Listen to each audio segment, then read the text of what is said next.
Hello and welcome back to the another video of knowledge recap. Knowledge recap के इस नए video पर आप सभी का स्वागत है। आशा करता हूं आप सब अच्छे होंगे। आज हम हमारे पिछले सीरीज को आगे बढ़ाएंगे, यानी कि एमसीक्यूज प्रैक्टिस सेशन 2। तो वीडियो को देरी ना करते हुए चलिए पहले क्वेश्चन की ओर चलते हैं। आज का पहला प्रश्न यानी क्वेश्चन नंबर 31 है, who was the founder of the पाला डायनेस्टी? पाला वंश के संस्थापक कौन है? ए गोपाला, बी धर्मपाल, सी देवपाल, डी महिपाल। इस क्वेश्चन का सही आंसर है ऑप्शन ए गोपाल। गोपाल बंगाल में पाल वंश के संस्थापक थे। वो 8वीं शताब्दी के आसपास क्षेत्रीय सरदारों द्वारा एक लोकतांत्रिक चुनाव के माध्यम से सत्ता में आए थे। Question number 32, which Gupta ruler is also known as Napoleon of India? किस गुप्ता शासक को भारत के नेपोलियन के नाम से जाना जाता है? A Samudragupta, B Chandragupta 1, B Chandragupta 2, D Kumaragupta 1। इस क्वेश्चन का सही आंसर है ऑप्शन ए समुद्रगुप्त। समुद्रगुप्त को उनके सैन्य विजय और विस्तारवादी नीतियों के कारण भारत का नेपोलियन कहा जाता है, जिसने गुप्त साम्राज्य को काफी हद तक विस्तारित किया।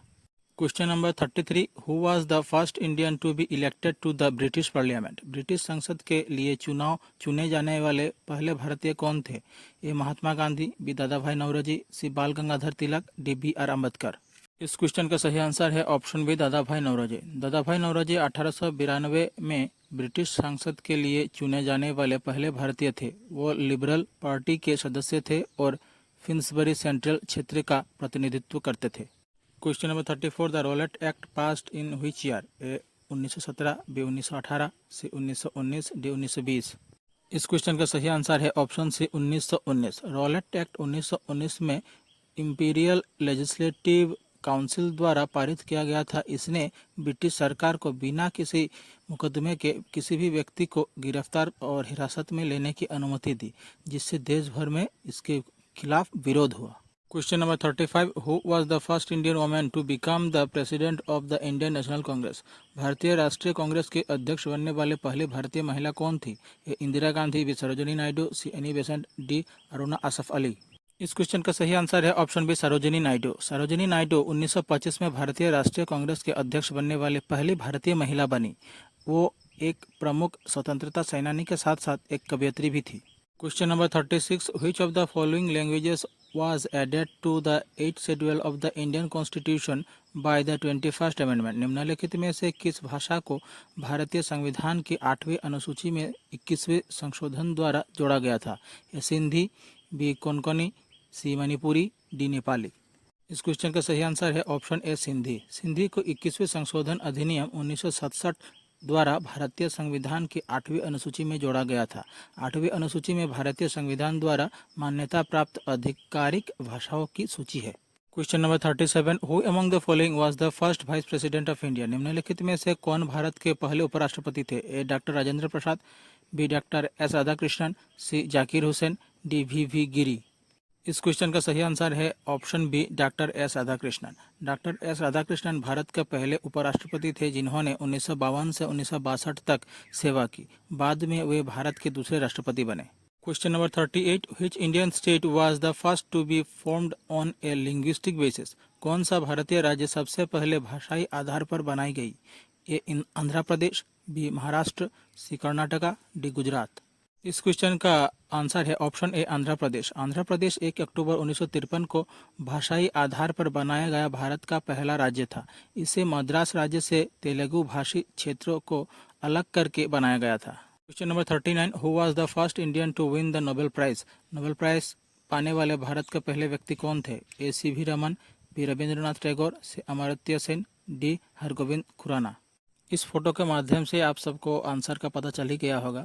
तो इस क्वेश्चन का आंसर है ऑप्शन बी रविंद्रनाथ टैगोर। रविंद्रनाथ टैगोर 1913 में अपने पुस्तक गीतांजलि के लिए साहित्य में नोबेल पुरस्कार जीतने वाले पहले भारतीय बन गए थे। Question number 40, who among the following is known as the Iron Man of India? निम्नलिखित में से किसे भारत के लौह पुरुष के नाम से जाना जाता है? जवाहरलाल नेहरू, बी वल्लभ भाई पटेल, सी भगत सिंह, डी सुभाष चंद्र बोस। इस क्वेश्चन का आंसर है ऑप्शन बी वल्लभ भाई पटेल। वल्लभ भाई पटेल को स्वतंत्रता के बाद भारतीय संघ में 500 से अधिक रियासतों के विलय में उनकी भूमिका के लिए भारत का लौह पुरुष कहा जाता है। Question number 41, Which Indian freedom fighter is known as Netaji? किस भारतीय स्वतंत्रता सेनानी को नेताजी के नाम से जाना जाता है? A Jawaharlal Nehru, B Subhash Chandra Bose, C Bhagat Singh, D Sardar Patel. इस क्वेश्चन का सही आंसर है option B Subhash Chandra Bose. Question number 42, which Indian state is known as the land of rising sun? किस भारतीय राज्य को उगते सूर्य की भूमि कहा जाता है? A Assam, B Arunachal Pradesh, C Nagaland, D Sikkim. इस क्वेश्चन का सही आंसर है option B Arunachal Pradesh. Question number 43, the Chipko movement is associated with? Chipko आंदोलन किससे संबंधित है? A forest conservation, B women's right, C labour right, D water conservation. इस क्वेश्चन का सही आंसर है option A forest conservation. Chipko आंदोलन एक अहिंसात्मक आंदोलन था जिसकी उद्देश्य भारत में वनों की कटाई को रोकना था। ये 1970 के दशक में उत्तराखंड में शुरू हुआ। यहाँ पे जो फोटो है इनका नाम है गौरा देवी। इनकी इस आंदोलन में बहुत ही महत्वपूर्ण भूमिका थी। Question number 45, the first Indian satellite launched into space was? अंतरिक्ष में प्रक्षेपित पहला भारतीय उपग्रह था? ए आर्यभट्ट, बी रोहिणी, सी भास्करा, डी इनसैट 1B। इस क्वेश्चन का सही आंसर है ऑप्शन ए आर्यभट्ट। आर्यभट्ट भारत का पहला उपग्रह था जिसे सोवियत संघ द्वारा 19 अप्रैल 1975 को प्रक्षेपित किया गया था। यहाँ पे इसकी एक तस्वीर दी गई है। Question number 46, who is known as the missile man of India? किसे भारत का मिसाइल मैन के रूप से जाना जाता है? ए होमी जे भाभा, बी APJ अब्दुल कलाम, सी विक्रम साराभाई, डी राकेश शर्मा। इस क्वेश्चन का सही आंसर है option B APJ Abdul Kalam. APJ Abdul Kalam जिन्हें भारत का मिसाइल मैन कहा जाता है, भारत में ब्लास्टिक मिसाइल तकनीक के विकास में महत्वपूर्ण भूमिका निभाई थी। Question number 47, in which year was the Indian Space Research Organisation ISRO was founded? A 1962, B 1969, C 1972, D 1975। इस क्वेश्चन का सही आंसर है ऑप्शन बी 1969। भारतीय अंतरिक्ष अनुसंधान संगठन यानी कि इसरो की स्थापना 1969 में डॉक्टर विक्रम साराभाई द्वारा की गई थी। Question number 48, which river is called the sorrow of Bihar? किस नदी को बिहार का शोक कहा जाता है? ए गंगा, बी कोसी, सी यमुना, डी घाघरा। इस क्वेश्चन का सही आंसर है ऑप्शन बी कोसी। कोसी नदी को बिहार का शोक कहा जाता है। Question number 49, the first battle of Panipat was fought in which year? पहली पानीपत की लड़ाई किस वर्ष लड़ी गई थी? ए 1526, बी 1556, सी 1761, डी 1857। इस क्वेश्चन का सही आंसर है ऑप्शन ए 1526। पहली पानीपत की लड़ाई 1526 में बाबर के नेतृत्व में मुगल सेना और दिल्ली के सुल्तान इब्राहिम लोदी के बीच हुई थी। इस लड़ाई ने भारत में मुगल साम्राज्य की शुरुआत की नींव रखी। Question number 50, who is known as the father of the Indian constitution? किसे भारतीय संविधान का जनक के रूप में जाना जाता है? ए BR अम्बेडकर, बी जवाहरलाल नेहरू, सी महात्मा गांधी, डी राजेंद्र प्रसाद। इस क्वेश्चन का सही आंसर है ऑप्शन ए BR Ambedkar. Doctor BR Ambedkar को भारतीय संविधान का जनक कहा जाता है क्योंकि वो प्रारूप समिति के अध्यक्ष थे और उन्होंने भारतीय संविधान को तैयार करने में महत्वपूर्ण भूमिका निभाई थी। Question number 52, the concept of Sarvodaya is associated with? Sarvodaya की अवधारणा किससे जुड़ी है? ए Mahatma Gandhi, B Jawaharlal Nehru, C Subhash Chandra Bose, D BR Ambedkar. इस क्वेश्चन का आंसर हो जाएगा ऑप्शन ए महात्मा गांधी। सर्वोदय जिसका अर्थ है सबका विकास, महात्मा गांधी द्वारा लोकप्रिय बनाया गया था। Question number 53, the Dandi march was part of which movement? Dandi march किस आंदोलन का हिस्सा था? A non cooperation movement, B civil disobedience movement, C quit India movement, D swadeshi movement. इस क्वेश्चन का सही आंसर है option B civil disobedience movement. 1930 में महात्मा गांधी द्वारा नेतृत्व किया गया Dandi march civil disobedience movement का हिस्सा था। ये ब्रिटिश नमक कर के खिलाफ एक विरोध प्रदर्शन था। आपको बताना है कि इस दांडी मार्च में असम से भाग लेने वाले एकमात्र व्यक्ति कौन थे।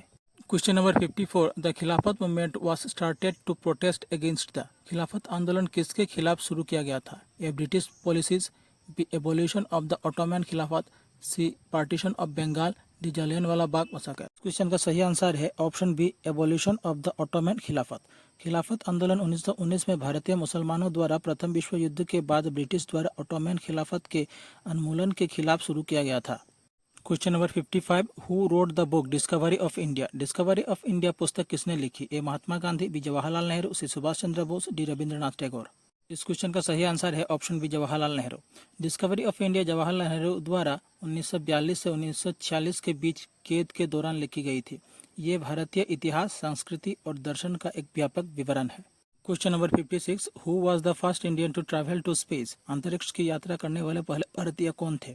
A Sunita Williams, B Kalpana Chawla, C Rakesh Sharma, D Ravesh Malhotra. इस क्वेश्चन का सही आंसर है ऑप्शन सी राकेश शर्मा। राकेश शर्मा अंतरिक्ष की यात्रा करने वाले पहले भारतीय थे। उन्होंने 1984 में सोवियत अंतरिक्ष यान सुजोय T-11 पर उड़ान भरी थी। Question number 57, who among the following was the first women to become the prime minister of India? A Indira Gandhi, B Sarojini Naidu, C Pratibha Patil, D Sucheta Kripalani. इस क्वेश्चन का आंसर है ऑप्शन ए इंदिरा गांधी। इंदिरा गांधी भारत की पहली महिला प्रधानमंत्री थी। उन्होंने 1966 से 1977 तक और फिर 1980 से अपनी हत्या यानी कि 1984 तक प्रधानमंत्री बनी रही। क्वेश्चन नंबर 58, जलियांवाला बाग हत्याकांड किस वर्ष हुआ था? ए 1915, बी 1918, सी 1919, डी 1921। इस क्वेश्चन का सही आंसर है ऑप्शन से 1919। जलियांवाला बाग हत्याकांड 13 अप्रैल 1919 को हुआ था। Question number 59, the term satyagraha was coined by. Satyagraha शब्द किसके द्वारा गढ़ा गया था? A Bal Gangadhar Tilak, B Subhash Chandra Bose, C Mahatma Gandhi, D Jawaharlal Nehru. इस क्वेश्चन का सही आंसर है ऑप्शन सी महात्मा गांधी। सत्याग्रह शब्द महात्मा गांधी द्वारा गढ़ा गया था और इसका अर्थ है सत्य पर आग्रह। आज का आखिरी प्रश्न है, the first battle of Tarain was fought between. पहली तराइन की लड़ाई किसके बीच हुई थी? A Akbar and Hemu, B Prithviraj Chauhan and Mohammad Ghori, C Babur and Ibrahim Lodi, D Humayun and Sher Shah Suri. इस क्वेश्चन का आंसर है option B Prithviraj Chauhan and Mohammad Ghori. पहली तराइन की लड़ाई 1191 में पृथ्वीराज चौहान और मोहम्मद घोरी के बीच लड़ी गई थी। पृथ्वीराज चौहान इस लड़ाई में विजयी हुए थे। आज के लिए बस इतना ही। हमारी आज की वीडियो यहीं समाप्त होती है। आशा करता हूँ आप सबको हमारी ये वीडियो अच्छी लगी होगी। अगर आपको हमारी वीडियो अच्छी लगे तो चैनल को सब्सक्राइब कीजिए, वीडियो को लाइक कीजिए और शेयर कीजिए। और हम इस सीरीज़ को आगे भी ऐसे ही बढ़ाते रहेंगे, ऐसे ही इंपॉर्टेंट MCQs लाते रहेंगे। धन्यवाद।